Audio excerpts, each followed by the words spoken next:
अभ्यर्थी SSC JST paper 2 के निबंध लेखन खंड में कई अभ्यर्थियों ने एक सामान्य सा प्रश्न किया कि परीक्षक छात्र से कैसी उम्मीद रखते हैं, किन परिस्थितियों में वे उन्हें अधिकतम अंक देने में बाध्य हो जाते हैं। हमारे एक अभ्यर्थी ने यह भी प्रश्न किया कि उन्हीं के एक मित्र ने निबंध की शब्द सीमा को लांघकर भी उनसे ज्यादा अंक अर्जित कर लिए। ऐसा क्यों? अतः पेपर के मूल्यांकन के क्या आधार होते हैं? मित्रों, चले आज के इस लेक्चर में इनके अलावा कुछ अन्य महत्वपूर्ण प्रश्नों का जवाब ढूंढते हैं और यह पता लगाते हैं कि आखिर एग्जामिनर को अधिकतम अंक देने के लिए कन्विंस्ड कैसे किया जाए। मित्रों, खुद से कुछ प्रश्न करें और यह जानें कि आपकी स्थिति कैसी है। सबसे पहला प्रश्न स्वयं से करें कि आपकी लिखावट कैसी है। मित्रों, अंग्रेजी में कहावत है, first impression is the last impression. आपके पास ज्ञान बहुत है और आपने दिए गए निबंध में वे सारे बातों का समावेश भी कर दिया जो एक आदर्श निबंध में रहते हैं, किंतु निबंध में दिए गए कंटेंट्स एग्जामिनर को बाद में इंप्रेस करेगा। सबसे पहले तो आपकी लिखावट उन्हें आपके निबंध को पढ़ने के लिए आकृष्ट करेगी या दुराव का भाव उत्पन्न करेगी। अतः अपनी अच्छी लिखावट से परीक्षक के मन में सकारात्मक भाव उत्पन्न करवाएं। इससे होगा क्या कि परीक्षक आपके उत्तर को सकारात्मक भाव लेकर पढ़ेंगे और उसी के आधार पर वे अन्य उत्तरों को पढ़ेंगे और फिर अंक बैठाएंगे। उत्तर में थोड़ी कमी भी हो या शब्द सीमा आपने लांघा है या आप शब्द सीमा से नीचे लिखे हैं, तो भी उनके सकारात्मक भाव के कारण छिपे हुए ये कुछ खास तरह के फॉल्ट्स छुप जाते हैं। अतः मित्रों, अपनी लिखावट सुंदर रखें। यह नहीं कि महात्मा गांधी के जैसा लिखें जो कहते हैं, I saw that bad handwriting should be regarded as a sign of an imperfect education. I try to improve mine but it was too late. I could never repair the neglect of my youth. Let every young man and woman be warned by my example and understand that good handwriting is a necessary part of education. आशा करते हैं कि आप इसका आशय समझ गए होंगे। अब मित्रों, दूसरा प्रश्न स्वयं से करें कि आप परीक्षा में दिए गए उत्तर बुकलेट में अक्षर का साइज क्या रखेंगे। आप जब कॉपी या रजिस्टर में इस तरह तो नहीं लिखते हैं, क्योंकि कई अभ्यर्थियों का यह विचार होता है कि कॉपी को जितना भर सके भरो, इससे कॉपी भरा भरा लगे। यह मूर्खता है। कभी कभी छात्र यह सोचकर पन्ने भरने का निश्चय कर लेते हैं कि उनके पास दिए गए प्रश्न का उत्तर लिखे जाने के लिए विषय सामग्री ही कम है। बंधु, ऐसा करके नहीं लगता कि ऐसे अभ्यर्थी पर्यवेक्षक को बेवकूफ समझ रहे हैं? उनकी आंखों में धूल झोंक कर अंक अर्जन करने का बेवकूफाना काम कर रहा है। बंधु, पर्यवेक्षक काफी अनुभवी होते हैं। ये आपके उत्तर की एक झलक पाकर ही आपका ज्ञान का स्तर और मंशा को भाप जाते हैं। उन्हें बेवकूफ बनाने का अर्थ हुआ कि स्वयं को बेवकूफ बनाना। निबंध में शब्द सीमा को पूरा नहीं कर पा रहे हैं तो भी आपको अपनी सुंदर लिखावट और प्रासंगिक बातों का दामन छोड़ना नहीं चाहिए। आप अवश्य अच्छे अंक पाने के इस तरह से हकदार होंगे।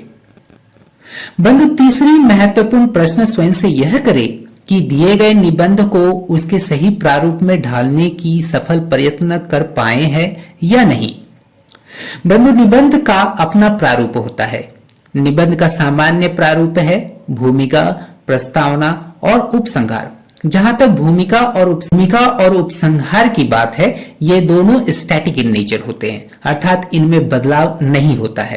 किंतु निबंध में बॉडी को जो अभ्यर्थी अच्छी तरह से सजा दिया है, संवार दिया है, उसी का निबंध अन्य के निबंध से अलग होता है और यही ज्यादा अंक दिलवाने का कार्य भी करता है। आप एक निबंध लें। निबंध का शीर्षक है भारतीय किसानों की समस्या।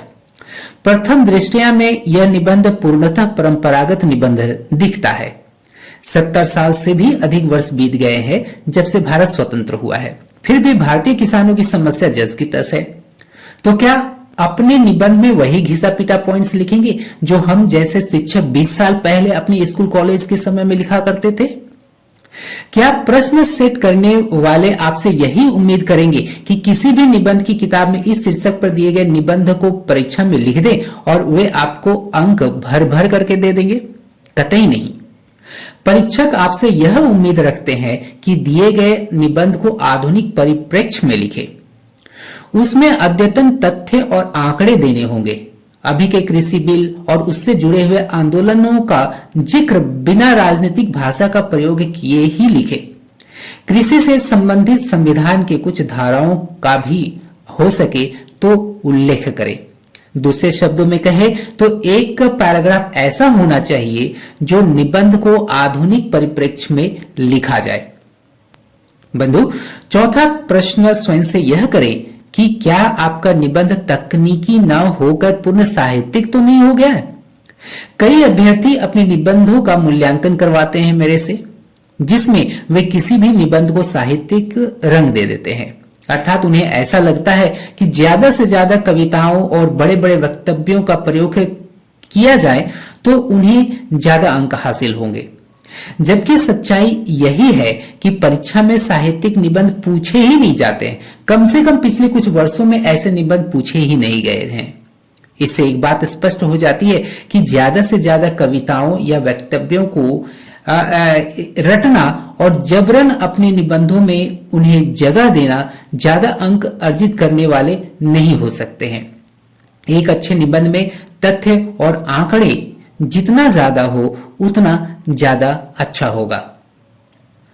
बंधु, पांचवा प्रश्न स्वयं से यह करें कि क्या आप अपने निबंध को एक सांस में लिख दिया है, अर्थात कहानी की भांति तो नहीं लिख दिया है। मित्रों, याद रखें कि निबंध कहानी नहीं है। सिर्फ पैराग्राफ बदल देने से आपके निबंध का स्वरूप बदल नहीं जाएगा। एक अच्छा निबंध वही है, एक आदर्श निबंध वही है जो एक आदर्श प्रारूप पर आधारित हो। उसमें आप जो कहना चाह रहे हैं वह स्पष्ट हो और उसकी सीमा एक या एक से ज्यादा पैराग्राफ में निश्चित किया गया हो। यह नहीं कि दूसरे पैराग्राफ में कोई विशेष बातों को आपने रखा और बाद में पता चला कि आप उस पैराग्राफ में कुछ बातों का समावेश करना तो भूल ही गए, तो आप विसंगत तरीके से किसी अन्य पैराग्राफ में उन्हें लिख दिया। यह भूल होगी। आपका निबंध लयबद्ध हो, एक सीमा में एक ही तरह का सारा विचार लिख डाले। निबंध में आगे पीछे बातों को रखने से अधिक अंक अर्जित करने में असफलता ही हाथ लगेगी। मित्रों, आशा करते हैं कि आप बताए गए सभी बातों पर अमल करेंगे और अपने निबंध शैली में तदनुरूप बदलाव लाएंगे। आप यदि एसएससी जेएसटी की तैयारी ऑनलाइन करना चाहते हैं तो हमारे anandamtutorials.com पर अपना नामांकन जरूर कराएं। लिंक डिस्क्रिप्शन बॉक्स में उपलब्ध करा दिए गए हैं। आपकी बेहतर भविष्य की शुभकामनाएं। नमस्कार।